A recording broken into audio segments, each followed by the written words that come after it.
In the fall of 1991, 5 friends, Brad, Lisa, Jason, Maria, and Adam, decided to take a trip to an abandoned ghost town in Nevada, hoping to explore its eerie, forgotten ruins and maybe catch some paranormal activity on film.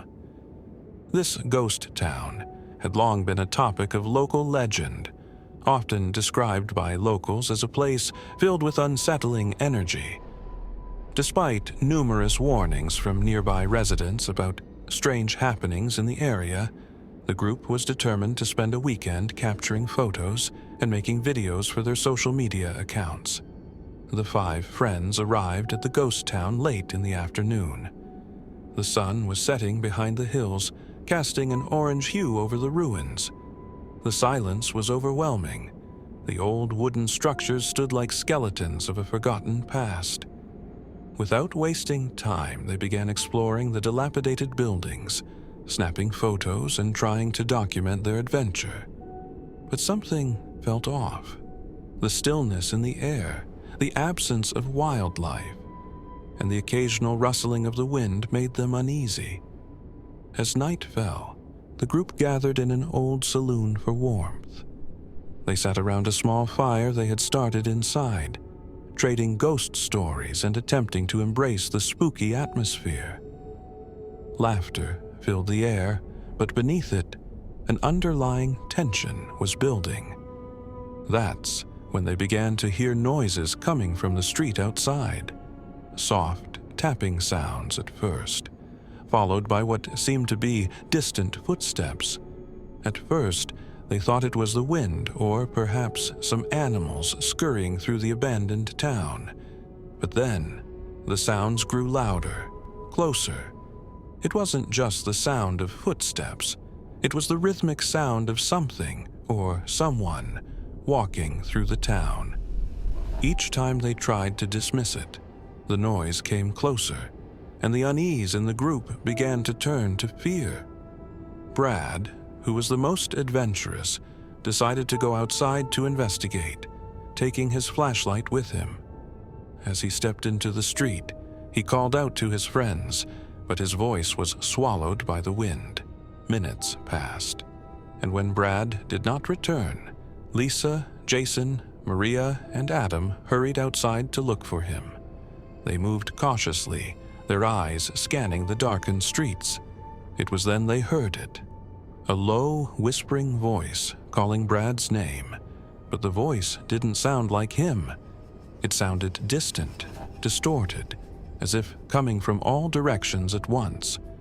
Panic set in.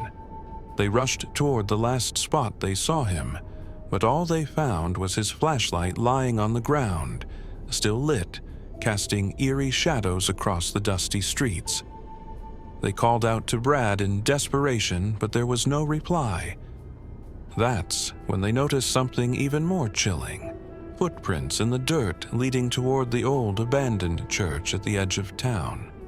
As they approached, they realized the footprints weren't just from one person.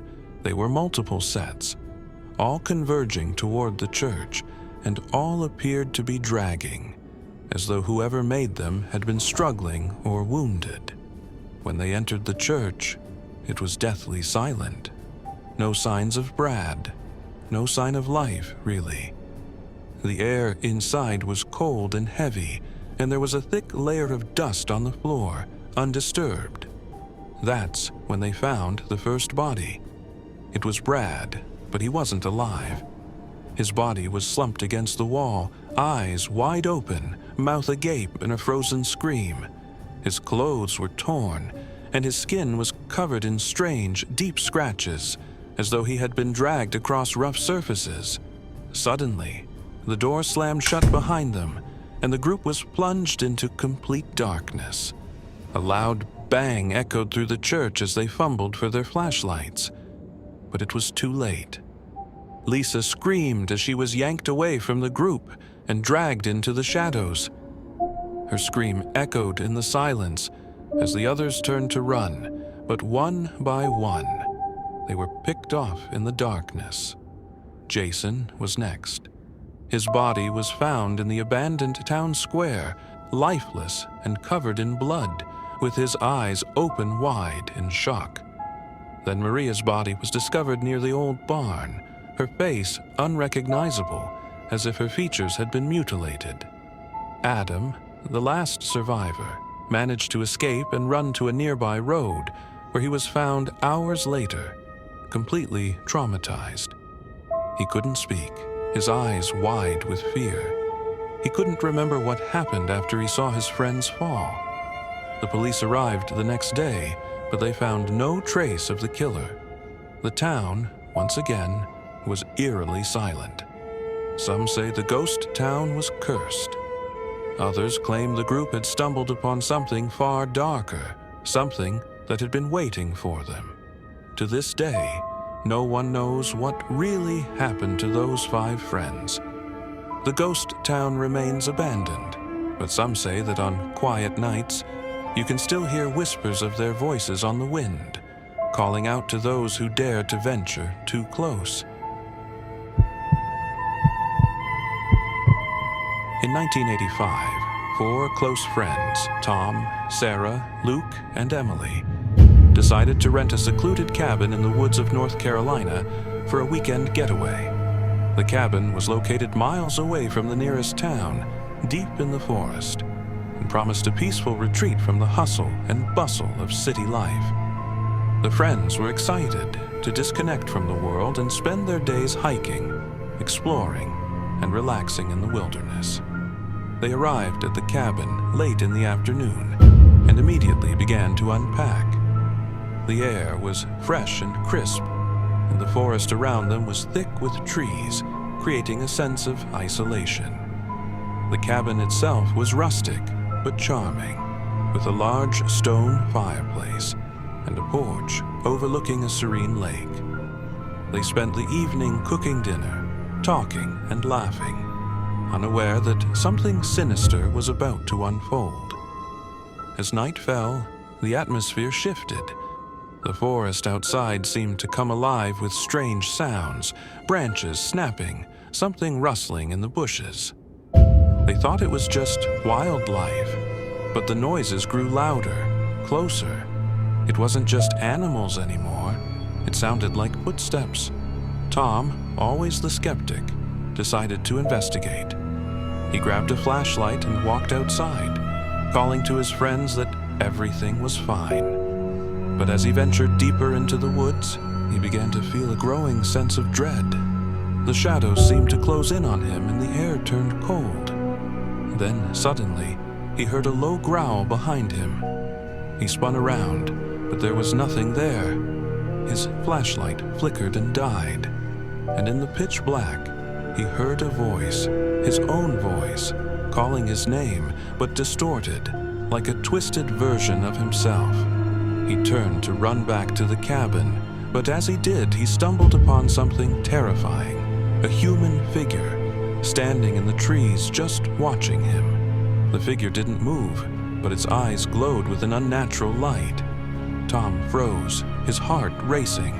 Without thinking, he ran back to the cabin, his legs shaking with fear. When he returned, he was breathless and panicked. The others listened in disbelief as he explained what had happened. But before they could react, the lights inside the cabin went out. Suddenly, the door slammed shut with a force that rattled the windows. The friends were trapped. Sarah and Luke tried to pry open the door, but it wouldn't budge. They looked out the window, but saw nothing, only darkness. That's when they heard a noise coming from the attic. It was soft at first, but soon it became louder, scratching sounds, followed by a faint whisper, like someone calling their names. Emily, terrified, grabbed the phone to call for help, but there was no signal. She dropped the phone in shock as the whispering grew louder and more frantic. The sounds in the attic intensified, and the friends realized that whatever was in the cabin with them wasn't human. It was something far darker. They huddled together, trying to remain calm, but one by one, they started to hear footsteps coming closer and closer.